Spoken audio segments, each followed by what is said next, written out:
A couple of weeks ago, I reported that Tesla Model 3 was the best-selling electric car in the world, really. We were mainly talking about the United States sales, and I was pretty clear about that, but at that point, it also looked like it was the best-selling car in the world. Electric car in the world. I should acknowledge the 99% of the rest of the gas car sales. But apparently, and those numbers are really tough to track. I know Inside EVs and Clean Technica are all trying to track it as the best as they can. But apparently, they redone their numbers, and it looks like this car, the new Nissan Leaf, is, and we're going to talk about that and a few other interesting news that are coming up today on the Monday. So we're going to get going right now. Taking over the world, electrifying the world, electric. All right, so Nissan Leaf is the best-selling electric car in the world. It looks like there was 3,700 of them sold in Japan, and as you know, they started selling those in Japan back in what is it, October or even November. So sales there are doing well. Now we're talking about February sales, by the way. 3,700 sold in February. Also, they've updated the numbers in Europe, and in Europe they sold 3,766, so just a little bit more than in Japan. And in here in the United States, they sold a little bit under 1,000. So altogether, we're talking about 8,400. We're talking about 100,000 units per year. But I expect that to change because don't forget, in the United States, that was the first time they were selling the new Leaf, so we're expecting those numbers to go up as the production goes up, as the the car is making it all the way to the dealerships, and they are ramping up the sales. I visited the Nissan dealership myself. They seems like they are really these guys are really popular. So I'm not surprised if we're gonna get to 10,000 cars per sold per March, because don't forget, February was a short month. So it's they're taking the reign again. And I from the very beginning, when I saw this car back in August, I thought, oh my God, these guys are just about to come back. And obviously next year, really at the end of this year, once they got 2019 with the active management for the thermal system and the extended range, I think they're gonna do even better. So this is some exciting news from Nissan. Before I move on to the next story, just want to remind you that this show is sponsored and this channel is sponsored by Evanex, the aftermarket accessories for Tesla, and you can check out the discount code in the description of this video, since they provided it for us for this community. By the way, if this is the first time here, join this community by clicking the subscribe button. Just a few minutes before I went on the air, I noticed that a new video from Kim from Like Tesla was posted, and I just wanted to say welcome back, Kim. As well, those of you guys don't know that Kim, I guess, had she had a health scare. You can check out her Instagram account for some details if you'd like, but it looks like this video was shot after everything, after her hospital surgery or whatever, and it's good to see her back. Check out her video, the latest video on her channel. All right, so happy birthday to the original gangster, the very first production of the Tesla Roadster. I believe it was Saturday, 10 years ago started, and I don't know if you guys, if you guys remember that the production rate at that time was like one car per 1 or 2 weeks. And they were having all kinds of production issues, like just there were a few cars piled up at some point, which was a lot at that time, like 2 months worth, where they were having problems, and Elon Musk was giving tours to people who were like reservation holders personally. So definitely a lot of things have changed since then, right? And it's definitely good to see. Now there's a second generation Roadster that's going to be coming out.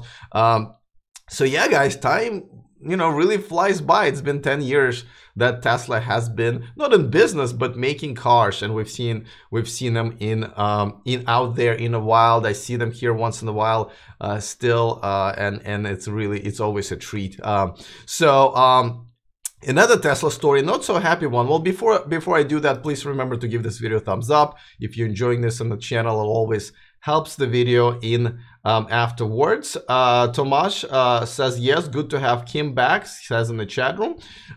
Minsk City is asking me, what am I talking about? But he's asking me that in Russian. Man, I can't. I wish I could do the show in both languages, but I'm just going to stick to English for now. All right, so not such a good news for Tesla, as you know. Well, the good news was originally that the MCU, what does it stand for? The main it's not a main computing unit, it's main, I forgot, I literally just looked it up, I forgot. Anyways, it's the hardware that is responsible for running the screen, and it was updated recently. They went from NVIDIA to Intel, and it was providing a much smoother experience. The response time and the sensitivity of the screen was much better. Well, now there are reports that the cars that are being produced with that are not being delivered, and Tesla is holding on to them because there's some sort of an issue there, and those people who were supposed to get them in the last week or two are basically being told to hold on. So we don't really know exactly what's going on, but it looks like they're having some issues with it. I wouldn't say that, you know, it's really uncommon, because I mean, this is a major change there, right? Because they're switching, you know, manufacturers. But nevertheless, let's see what happens. Hopefully they resolve it soon, because, you know, if first of all, it's going to affect sales, right? If it goes on for another 1 or 2 weeks. And secondly, obviously, this is, you know, stuff like that can really once again bring the stock. By the way, the stock went down, I think, last week because some really low rated analyst gave Tesla some bad reviews, and it was kind of really weird that it was like even considered to, that he was even considered to, that he can even move the stock. But anyway, we don't want obviously any other central processing unit. Ben, thank you. That's what it is. See, no. The thing is called the MCU. So I thought it was like media computing unit or something like that. Yeah, media processing unit. No, that still doesn't add up, guys. All right, between all of us, maybe we can figure it out. But anyway, that's the hardware responsible for the center console. All right, okay, the next story is a non-Tesla story, but I just wanted to thank all of my Patreons, by the way, for supporting the show. There's some exclusive footage there, and in the description of this video, you can check out the link to my Patreon. Thank you so much. All right, so as you know, in the last, month or so, there were a lot of different reports that here in California and even in New Jersey that BMW was providing $10,000 incentive on top of the, you know, everything that we get here in the United States and in California, essentially making the price of the BMW i3 around $20,000. You can't lease it, you can only purchase it if you want it, and it was through PG&E, our largest utility company here in California. I believe it was Edison Energy in Southern California, and I think there was another company in New Jersey. Well, now, and I'm a little late to the story. One of somebody emailed me and said, hey, don't forget that Costco Auto Program here in California also is putting up the $10,000 incentive. So that is definitely for those of you guys who don't mind the BMW i3. I'm not a big fan, but you know, listen, a lot of people are asking, you know, where can I get a $20,000, you know, electric car? This is probably one of the few chances you're gonna get, and this is a BMW, so it's definitely something to consider. Oh yeah, cool. There you go. Media Control Unit. That's what the MCU stands for. All right. So, by the way, just wanted to also update you guys that for Saturdays, here's the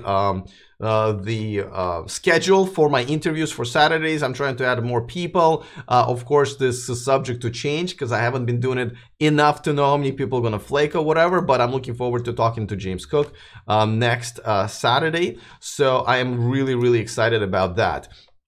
All right, let's move on to the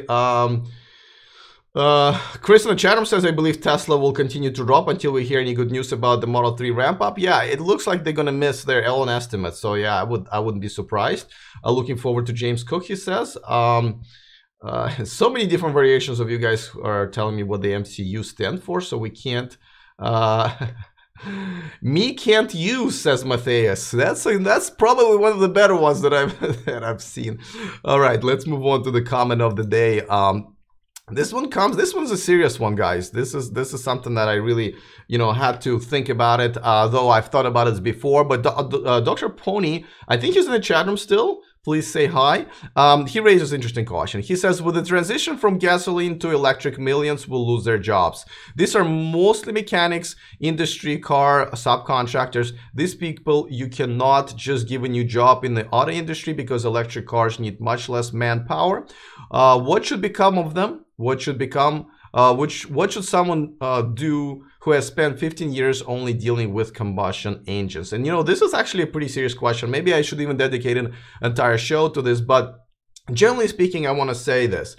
First of all, and I don't want to sound insensitive to a lot of these people because they're very, very hardworking. I know a lot of them personally, and I see how hard they work when I service my cars before. However, you have to understand that this is a new economy, and your job cannot be guaranteed to you for the rest of your life. A lot of these skill sets, they can be, and we're talking about, even truck drivers and mechanics and a lot of people who I know maybe counted on their jobs because, their dads and their grandfathers had the very similar jobs and they kept them for the rest of their lives. But you have to understand, a lot of times you get trained for this for only like 12 months or under, and you get a profession for the rest of the life. That can't be guaranteed to you. It is your job to worry about your job. And a lot of us, actually including myself, have to reinvent ourselves and have to change different things and educate ourselves and maybe take courses and maybe change direction with our careers. I had to do it 4 times in my life, and I work in a software engineering industry, which seemed kind of settled down. But in the last 20 years, which is not even that long, I had to do it a few times. And this is just new world that we're living in. You have to consistently re-qualify yourself and reinvent yourself, and these jobs are just not guaranteed to you. So that's number one. Now, what kind of jobs can they get? And again, I'm trying to dedicate only a few minutes to this, and it's a bigger topic than that. Every time there's sort of a, this question has been asked since, the Industrial Revolution, really. Every time there's a sort of a revolution in one industry on 2 or 3, and there's disruption, there are jobs lost, but there are also a lot of other jobs gained. Think about it, what, let's say, Elon Musk companies that are going to bring us and the technology around us.